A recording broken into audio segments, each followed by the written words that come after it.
Awesome. Okay, well, I'm just going to stay on this slide.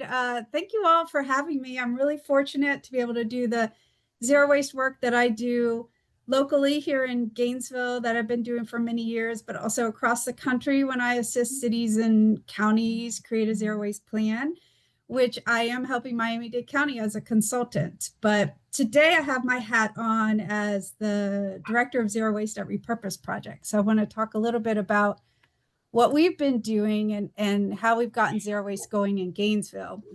So this just shows a lot of the zero waste things that are going on in Gainesville. And since the 90s, way before my time of being involved, I actually used to be a biologist before I started doing zero waste work. But we have a pay-as-you-throw system for single-family residents. So that means different size carts you can choose as an incentive program. And we've had a commercial recycling ordinance since the 90s. So those have been in place for decades. But in 2017 is when the zero waste effort really became actively going with advocates and information and pressure on our elected officials to make some changes. So our elected officials did do that. In 2019, we got a zero waste goal to be zero waste by 2040, zero waste resolution. And the city and county jointly hired consultants to write a zero waste plan. We also advocated for our city sustainability position in 2019, and we got that. So meaning a brand new position on city staff to head up all of the zero waste work. The city passed a plastic stir and straw ban in 2020. And also in 2020, the climate action planning began. And I added this in because we made sure that we got zero waste in that planning process. So that was pretty important to us. We started a residential food waste curbside collection pilot program in 2021 that is ongoing, and we're lucky that it's expanded. We do not have citywide curbside food scrap collection yet, but just the pilot programs. But in 2022, we got our zero waste ordinance passed, and that's a lot of what I'm going to talk about today and also what Austin's going to talk about. But we call it collectively the zero waste ordinance, but it's actually three separate ordinances. One is a commercial recycling update. So it's an update to the 1990s ordinance. But the two other ordinances pertain to food. So we were pretty happy we got food in there, and that was a big goal of ours. And in 2023 and 2024, the city hired two positions called zero waste specialists, and Austin has one of those positions.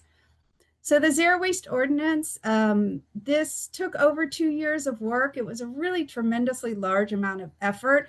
Our city elected officials, so our city commissioners, formed a zero waste subcommittee. So it was 4 out of 7 of the city commissioners were on this subcommittee that worked on this ordinance for 2 years. It was passed in June 2nd, 2022, and it was a hugely collaborative effort.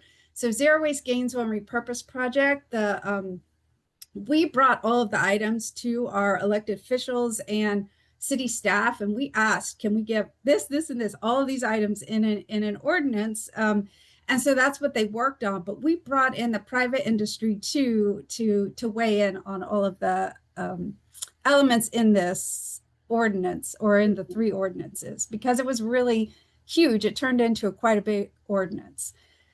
So I want to talk about the food portion of it. So when we got this passed, the US EPA was following the food recovery hierarchy, which is up in the top right corner. Now they follow the wasted food scale. But regardless of which one you look at, we asked that the food portion in the ordinances followed this, meaning that for food generating businesses, we want them to donate excess edible food to those who eat it, and then follow the hierarchy for the rest of the inedible food. And that was included in the ordinance. The zero waste ordinance, like I said, it's a commercial recycling update, which is pretty impactful, partially because our multifamily residents or apartment complexes are 50% of our residents here. Because of the university, and they are treated and managed as commercial properties. So that was really important. We got a ban on expanded polystyrene in city property. Unfortunately, that's all we can do with that type of plastic material, but at least we did that. Ban on the use of glitter, intentional balloon release, and plastic confetti, and take back of prescription drugs. So I'm going to talk a lot about how what we got in this ordinance and how, it took a while, 2 years to get this passed. And that actually has turned out to be the easy part. Implementation and enforcement is actually much harder. And you can imagine with glitter and intentional balloon release, plastic confetti, that's really hard to enforce. But right now, we have the state ban on intentional balloon release, but we didn't have that when this was passed. Also, we got reuse in the ordinance was really impactful and important to us. So accessories upon request is also sometimes called skip the stuff. This is, we got this in the ordinance, and basically it just means with your to-go food, you don't automatically get plastic utensils or napkins or like condiments. The consumer has to ask for them, or the worker has to ask if they're needed. And this is to reduce single-use materials that are unnecessary. And we also got the multifamily housing. We call it a lease transition plan in this ordinance. And basically it means that move in and move out time at apartment complexes, the property managers are supposed to come up with a plan to really collect usable household items and divert them to reuse organizations instead of having excess roll-off dumpsters. So again, we got this in the ordinance. We knew the reasoning and why we wanted it, but it has been difficult to implement, to say the least. But it's really still important and is happening on a very small scale here in town. So now I want to shift my focus to the Repurpose Project, to talking about our nonprofit organization. So we are a nonprofit, but we have 3 reuse stores. So basically what we serve as is a place for people to donate used items. And we manage those used items through our intake system, and we get them back into our stores to sell to the community members. And our store really started as a creative reuse store, a junk store, and we would take in stuff that other thrift stores wouldn't take. We've been around for 13 years, but we've really expanded a lot since 2021. So this is just pictures of the front of the 3 stores. Our original one is called Repurpose Project. That's also our organizational name. Our second store is Reuse Planet. That's more of a traditional thrift store. And our third store is called Renovator Reuse, and that's more for building materials and hardware and stuff like that. Expanding hasn't been easy, but we've seen a need from our community that they want to donate to these items. And we have also had tremendous support from our community to help us expand, but also to keep shopping at our stores so we can stay financially viable. And we've actually expanded from 2 jobs in the beginning. So it was really 2 co-founders, Mike Myers and Sarah Goff, that started the organization in like 13 years ago. And now we have 40 jobs. I've been on staff since 2019, but worked as a volunteer before that. So we have around 40 jobs right now among the 3 stores. And it takes a tremendous amount of workforce to accept donations and work through them through intake and get them sorted and get them to the appropriate store. So reuse really does take a lot of jobs, and all of our staff are paid staff. And we still do have volunteers, though. A lot of people do come and volunteer in our stores. So I want to talk about two studies that we did. The first one was with the City of Gainesville. We got a grant from them to assess the quality, quantity, of value of items left at the curb. So again, this was through my job with Repurpose Project, because our single family residents can put out bulky stuff, meaning big stuff that doesn't fit in your garbage cart, for pickup, and it's free, and a packer truck comes and gets it and takes it to our transfer station and goes to landfill. But we knew there was value at the curb, and when we proposed this study and the other study, what we're trying to do is create zero waste systems, meaning policies and programs and infrastructure, so systems that change how materials are managed and divert more materials. So we tracked the sale of 431 items, and 90% of those items sold. And these studies are unique to us because we could bring in the items and put them on the floor in our stores to see if they would sell. And the people shopping had no clue that they came off the curb. from other people that wanted to throw them away. So the second study is from Alachua County. It was a grant from them. It's very similar methods. We want to assess the quantity, quality, and value of items from the self-haul community. So we have a transfer station in Gainesville. People bring stuff in trucks or trailers. And we were stationed there for many, many weeks, and we diverted items. We brought them back to our store, put them out on the floor for sale. We tracked 981 items, and 89% of those items sold. So there's value in what people are throwing away. So I just want to point out, we've had a lot of success. It hasn't been super easy, but the main focus of our success has been we have a really good collaborative relationship, and we often meet with our city and county staff and elected officials. That has helped us a lot, but we need leadership at the top in the city. But the grassroots pressure is what we consider ourselves doing, and we need this grassroots pressure and leadership. That is my Repurpose Project email. If anybody wants to reach out, I can share the full report of those studies or anything else with you. And I can put my email in the chat as well. So I'm going to stop sharing. I'm going to hand it over to Austin. Hello, thank you. All right, I'm going to try to share my slide.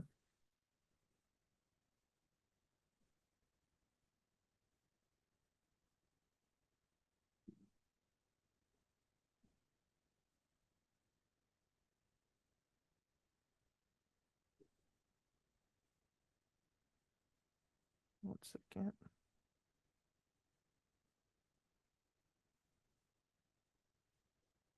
Okay, is that sharing? Yeah, okay. All right, so yeah, so I'm Austin. I'm a zero waste specialist for the City of Gainesville.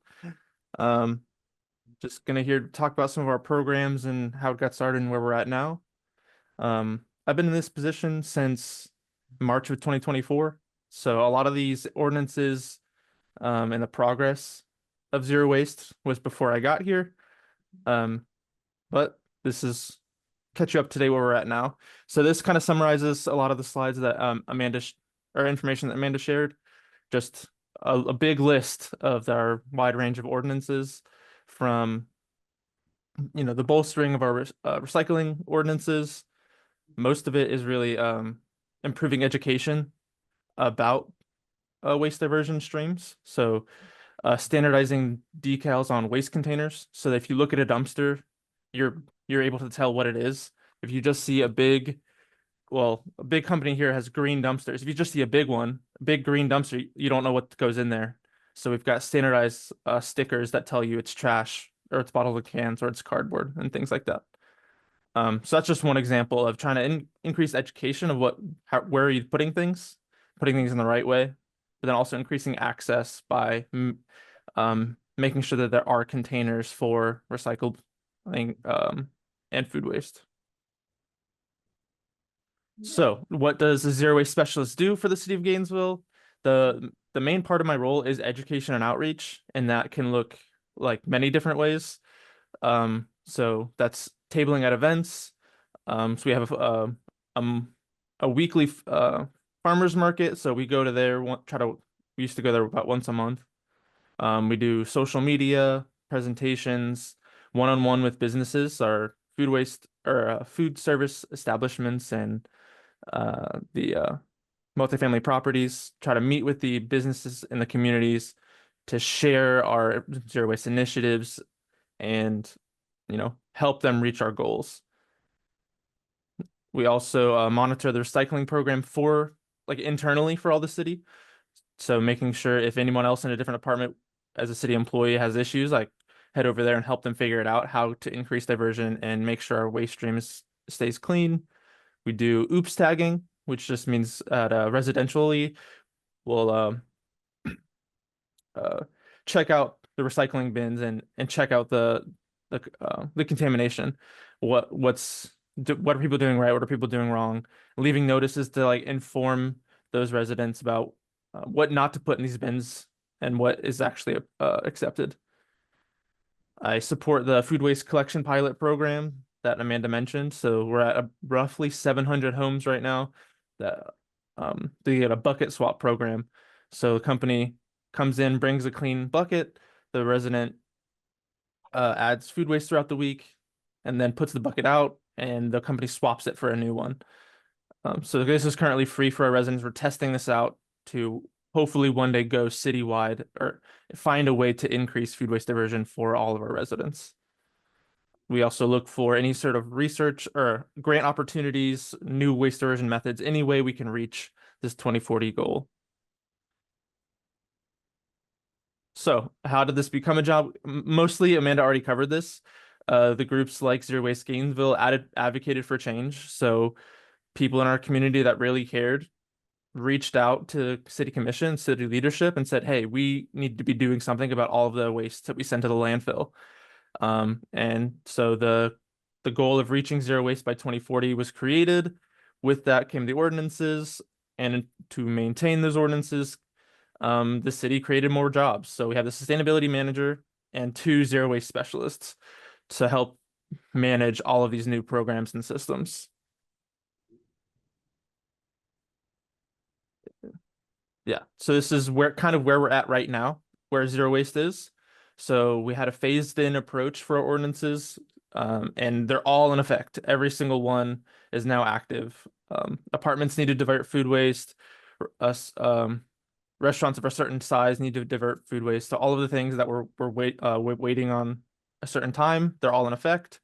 We're still mainly in an educational phase, meaning we're sending letters, we're going store to store, we're posting, we're just trying to make sure that everybody is aware of these ordinances or what needs to happen, and trying to make sure that we can help our community reach these goals. When we started off all of these ordinances, we had one single composting company that was employed by one person. So now we're at 5 registered food waste haulers. So that's huge. That'll really help us reach these goals. And we're trying to near our enforcement phase, so I'll have more on that in the next couple slides. But that's our biggest challenge, is actually enforcing the ordinances, and making sure that everyone is compliant. Within this year, we created a Zero Waste Champions program, and that's specifically for internal city departments. We have like essentially a liaison to me from all the other departments about their waste streams and how to make sure that they're a day-to-day they're working on reducing waste for their jobs in their departments. And looking ahead, we're trying to find the next steps for diversion. What more ordinances can we do? How can we improve our planning, our enforcement? How can we get new grant funding to support more programs? Yeah. So our big challenges for the composting. So the food waste, depending on what studies you read, it can be upwards of 30 to 40% of a waste stream, depending on the community and the business and things like that. That would make a huge impact of reaching our zero waste goals.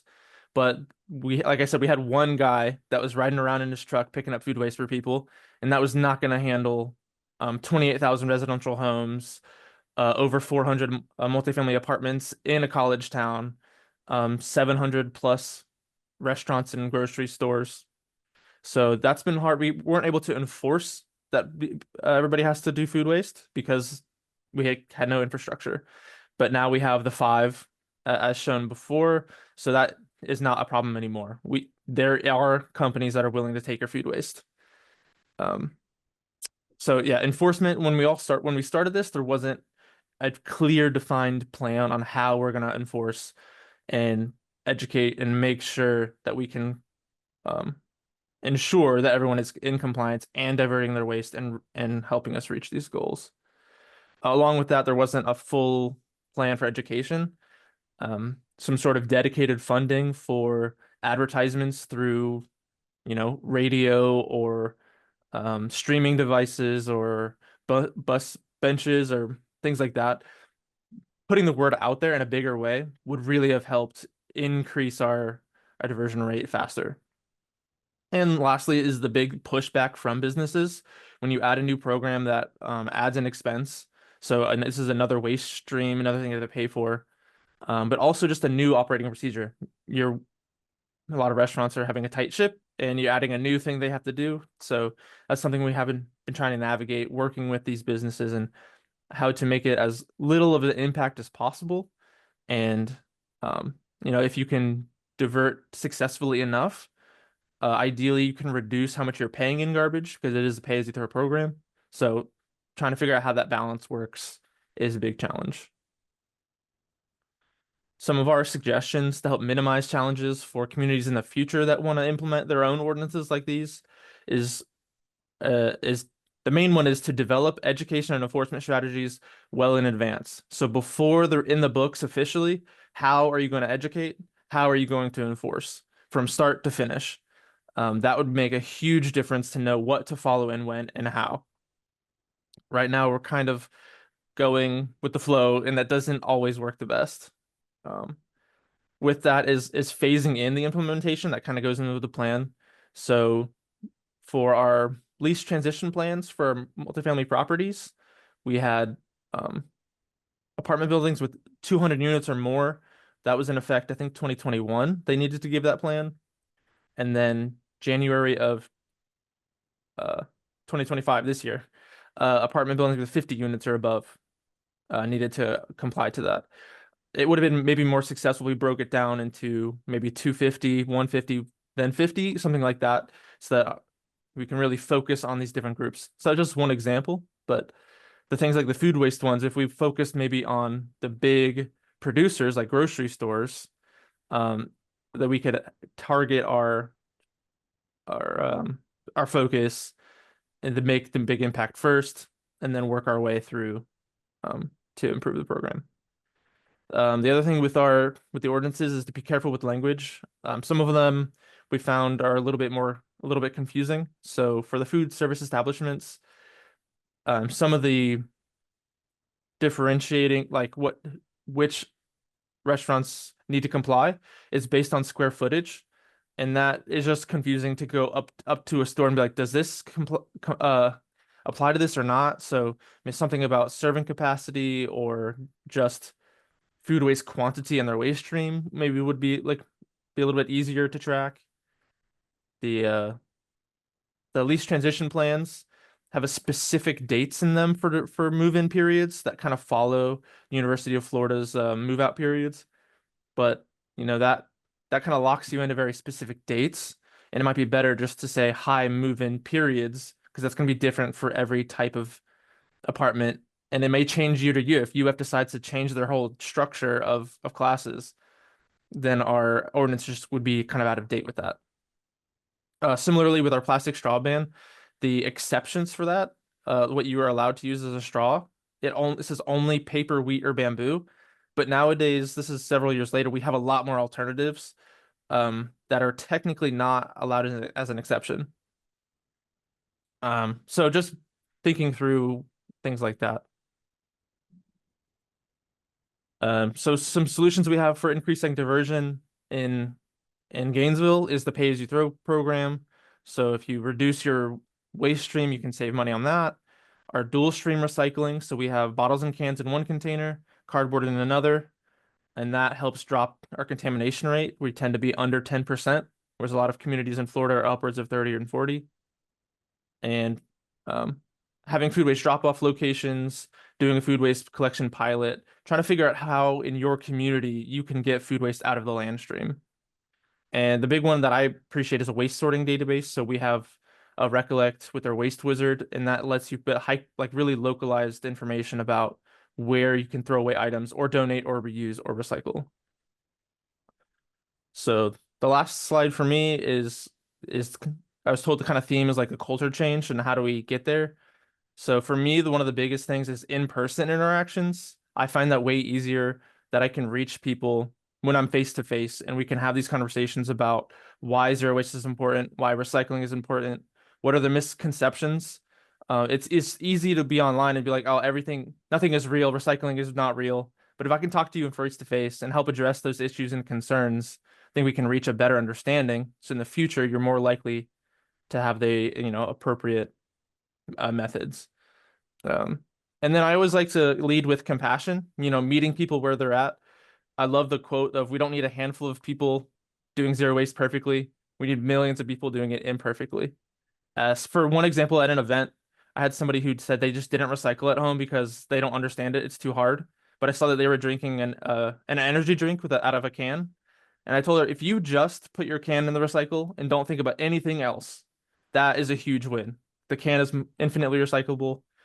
And then you can step up from there. That's the easy one. You don't have to think about, is this number 5 plastic? Is this number 7? I don't understand it, you know? So just meeting people where they're at, take like, don't, if they're not going to do any recycling, they're not going to do food waste either. So just start one level at a time and increase from there. And this is my contact information, which I'm sure will be shared later. And thank you.